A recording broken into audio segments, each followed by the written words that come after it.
So next I'm going to do a $1 gold coin. These are gold clad. They're not actual, gold all the way through. It's not like a silver coin where they're certain percent silver. These are just gold clad. So I will punch a hole in it, and we're going to do this side on the outside so you get the nice United States of America on the outside. Because I don't think there's anything really on this side that would look as nice. Hopefully I can keep the edge, the reed with the In God We Trust around the edge. Hopefully that'll still be pretty nice around the edge of the ring. So we'll heat it up and punch a hole in it. So we will now heat this coin up.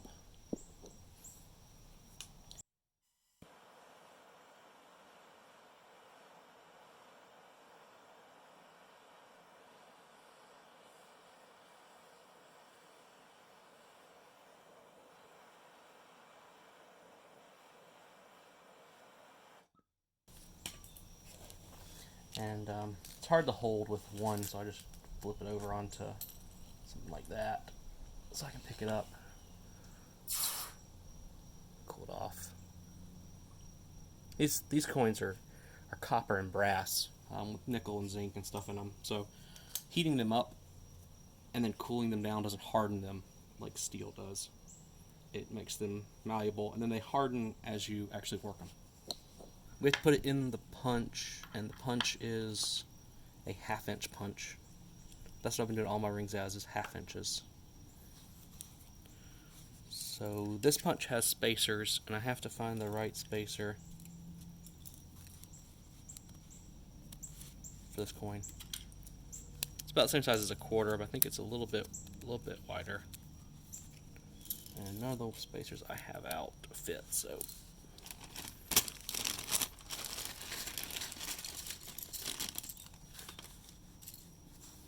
all I'm doing is I'm just I've got a bunch of these little 3D printed spacers.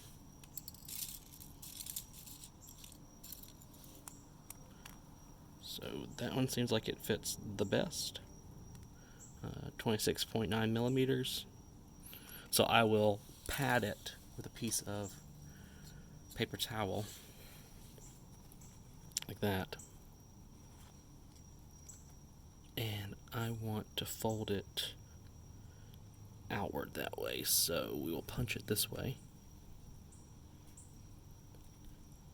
Now I probably don't have to do this, but I like to start the punch from the inside, so because it's going to bend it a little bit, and it just makes it easier to get it on the die that way, it seems like. So now we'll put it in the punch. This is my 1/2 inch punch, auto punch.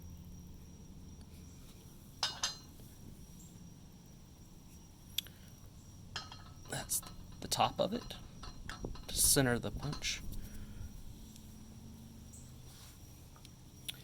And put a little bit of dry lube on it to help the punch go through easier. It's still kind of difficult because you're punching through a coin, but it makes the cut a little bit nicer and makes it a little easier.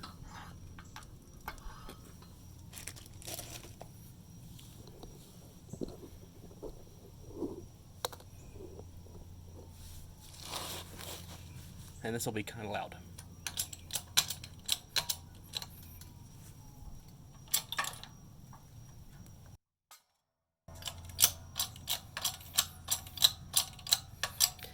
Now I'll just get the punch at the very bottom, and I've got to punch it all the way through the coin now. So it's gone through, but it's still in the middle of the coin. To do that, I have to take that plate off and replace it with these so I can drop the punch out.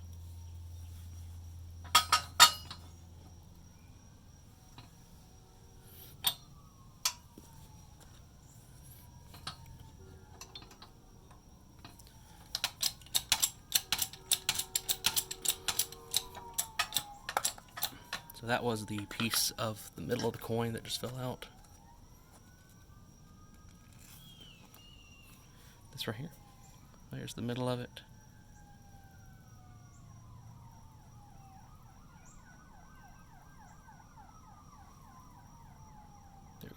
You can see George Washington's face there. So you can see here, if you look at the side, you can see it's not actually gold. You can see it's more of a silverish color.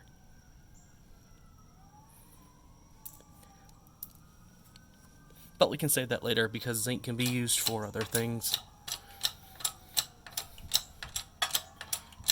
Could melt it down and make something with it. I keep all my center punches. And I keep the silver and the zinc and nickel ones in a separate container. So that's as far as I can go with that. So now I have to use something else. So I just use this cone punch to slide the center piece out. So there's that.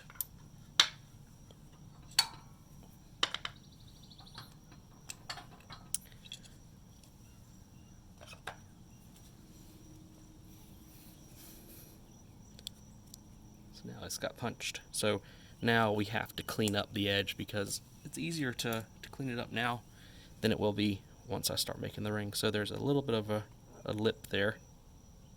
You can see it real good there. So what we'll do is we'll take our deburring tool there and we'll just move it around the edge. Clean up that burr on the edge.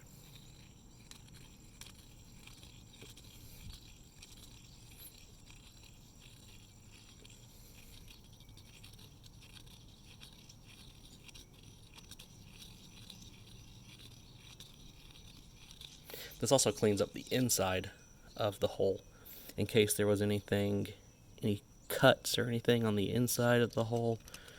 This will help clean those up and take off a little bit of the inside.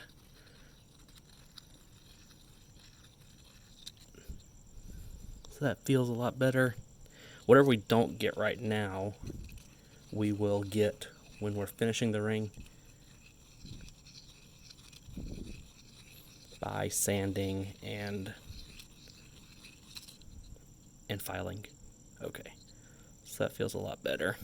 There's still a little bit of an edge, but like I said, we can get that with the file.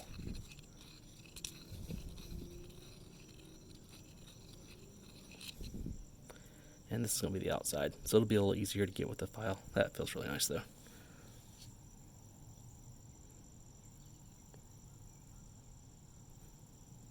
See, there's no more edge. No more edge there. No more burr.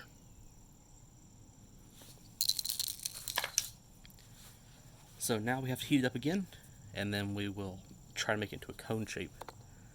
I just heated it up and wiped it off. Now this is the part where the coin will actually start to turn into a ring. So we have these dies. They're 17-degree dies. And what we'll do is we will find the one that fits the coin the best, which seems like this one right here. And we will take that cone-shaped punch that I had earlier,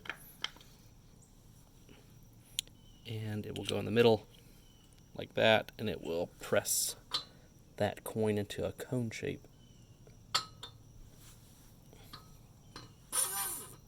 Let's bring it all the way up.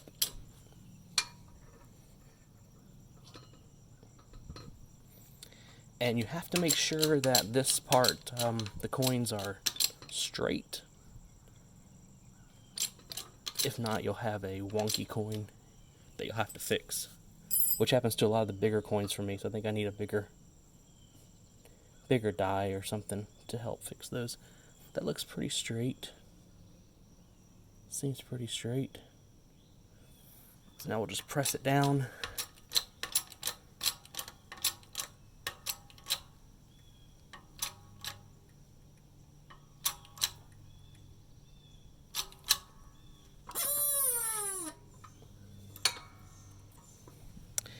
And there we go. A nice cone shape. Now we could press this more by going to a smaller die, like this one, but it's already pretty close, so I don't think it's going to go very far if I did try to press it. So now we'll just stretch it. We have to stretch out this side, the cut side, to match this side, because right now the punch, or the cut side is at about a size 6.5, whereas this side is probably closer to about 7.5 or 8. So we need to match that. Then once we've got them stretched out, we can size it bigger, smaller, whatever. We'll probably just leave this as it is at whatever size it ends up being, with this size the same as that, until someone buys it and wants it resized. And to resize it, I use this cheap Chinese resizing jig. So what I'll do is I'll take the coin with the reeded side down, because we want to stretch, actually the cut side down, because we want to stretch this side.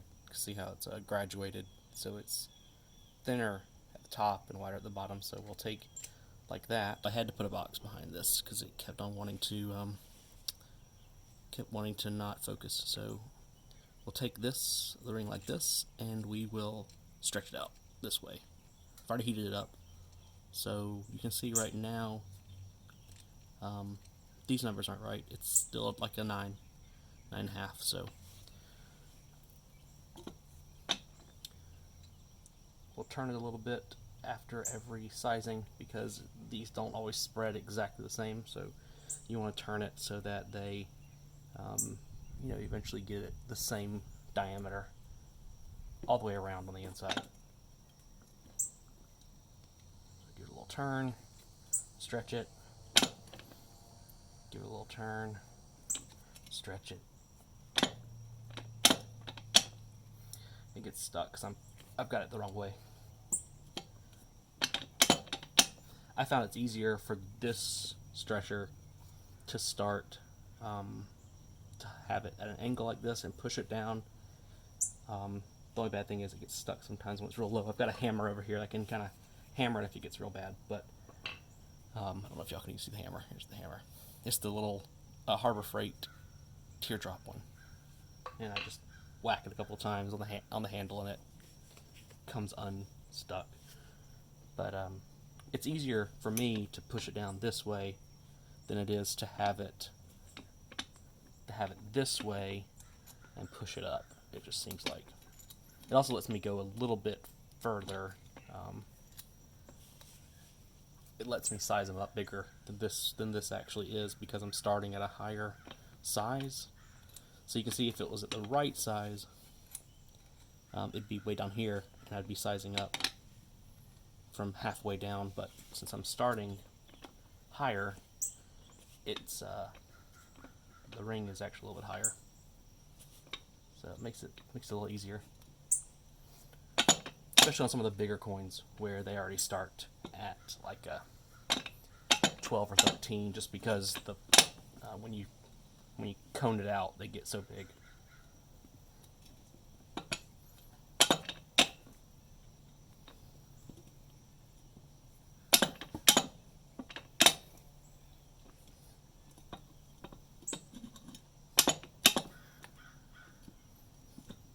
So we're getting close to flat on the top, and so it's taking a little more effort. So what I'll probably have to do now is either stretch the top out some more, the reeded edge some more. You see it's close to it. I could either stretch out the top a little more to get this a little bit wider, or I could go ahead and just take this reeded edge in some. It's currently at a size 9 3/4, 9.5 3/4, something like that. Whereas the reeded edge is about the same. So I could take it down just a bit by sizing it down, by reducing it, and basically making it the whole thing flat. So it would just, this edge would not be as cone shaped, it would just be more flat. I think that's what I'll do with this. This ring's kind of thin, so it doesn't need to have like the nice beveled edge as much. It can be flat. So we'll heat it up again, and then we will use the reducer on this to make it flat around the edge. It'll only take a couple presses.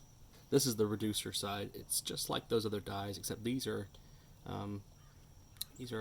all made in different diameters. So you have all the different diameters, and then if you flip it over, you've got the smaller diameter of them. So it's got, you know, like if it was like the other ones, it'd be like a 0.9 on one side and a 1.0 on the other side. So you get a couple of different sizes by flipping it over. So what we'll do is we'll just add a bit of lube again to that reeded side, just like we did when we pressed it, or when we punched it. This will just help the reeded edge slide better.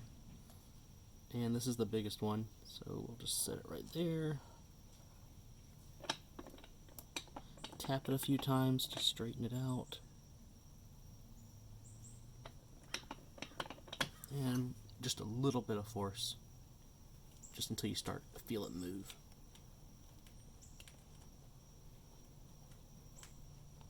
There. So, since it's a little bit further away from me, it's harder to press in, but I got a little bit. We just need a bit more, I think. I wonder if it'll fit in this one. No, still keeping that one.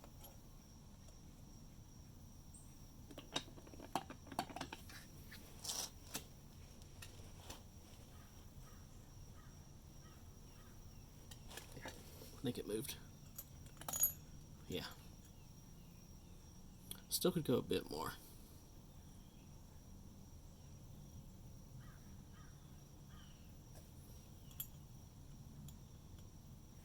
It'll fit in this one now, though. This one might give us a little bit more to it because it's a little bit smaller.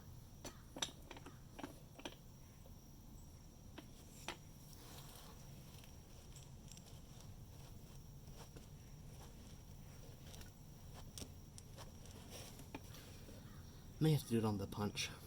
It's a bit hard to press this one.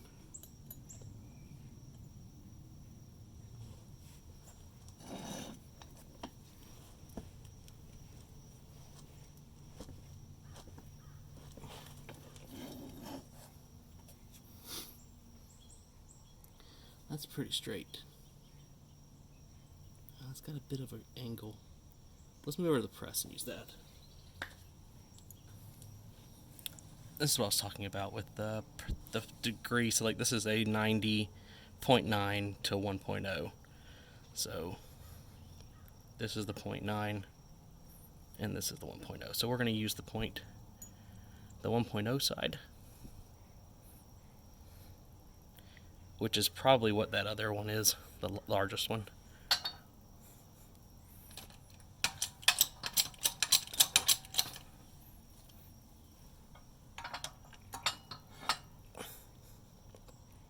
I'll just give it something else to stand on so I don't have to push it so far down. And we're just going to do just a little bit. That's probably good. Oh, it might have been too much. No, not at all. Nice and straight. All the way around. Yeah, that might have been just a little bit too much. Because now this edge looks a little flared. We'll fix that very easily, though.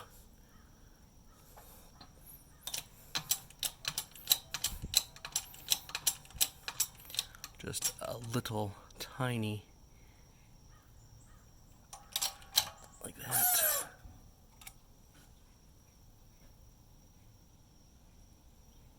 My phone died, so I've got it plugged up now to the battery pack, so hopefully it'll stay charging. So the Chuck E. Cheese one came out okay, so we'll be able to stretch it. Let me see.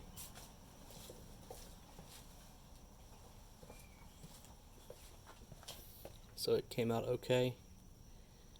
So we will be able to stretch it and keep the text pretty good. So that's good news for that customer. So what we're going to do now is we're just going to clean up the other two that I worked on today. The gold dollar and this this silver $half. So to start the cleaning process, what I do is I put it in acetone, which I've got in this cup here. And I just let it sit in there for a few minutes, just to clean up anything that might be on it. And once that's cleaned up a little bit, I've got some hot water over here.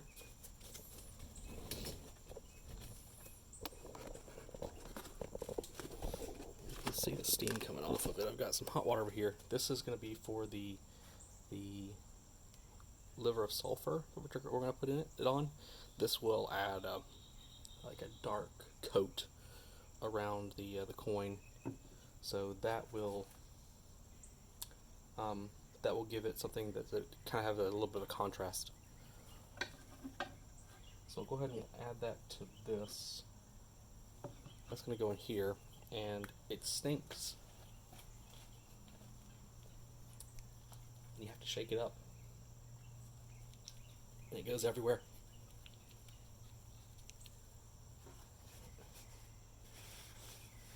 And if it gets on you, it'll stain your fingers and make them stink like liver of sulfur. So try not to touch it, but we're just going to put a couple drops of it in there,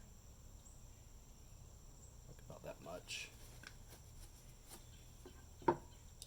and then just mix it up.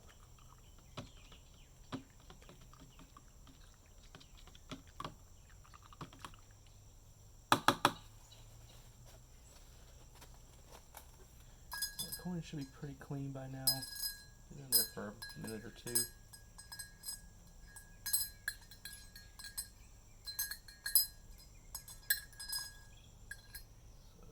I'm just going to dry them off. I'm not going to touch them because I don't want to get any fingerprints on them before I put them in the liver of sulfur. So I'm just going to kind of pat them dry on the towel, drop them in.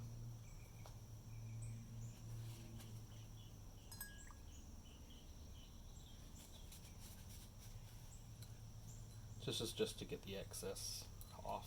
I don't know if it would actually react or anything. It probably wouldn't, but just like to get the excess off. Pop that in. And you probably can't see it.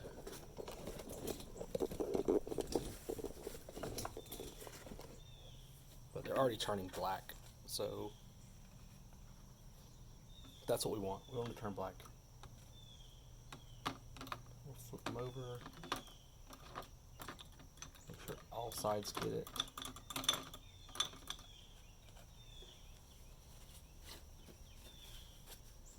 Yeah, like I said, this stuff stinks. You have to do it outside. I tried doing it inside, and it just stunk up the whole kitchen. So you really have to do this outside, or somewhere where it's real ventilated. And I just keep my acetone in a mason jar. That way I don't have to keep buying more.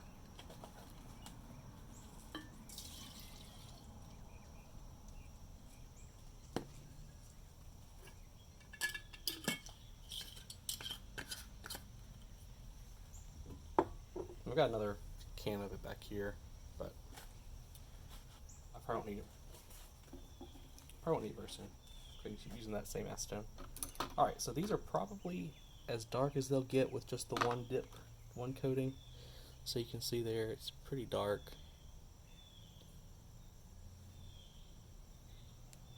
Now what I'll do is I'll take them inside and I will neutralize it by just giving them a good rinse in the sink. And they'll be ready to finish. Here is the finished gold dollar coin. I finished it up. I wiped it up with the steel wool. I shined it with a cloth to make it shine up one of those steel or those silver and gold jewelry polishing cloths. So I think the edge looks really cool. It turned out really good. It lost some of the gold color, but that's to be expected, especially with the steel wool. That's going to take off the excess coating, but that's what it looks like. Thank you guys for watching.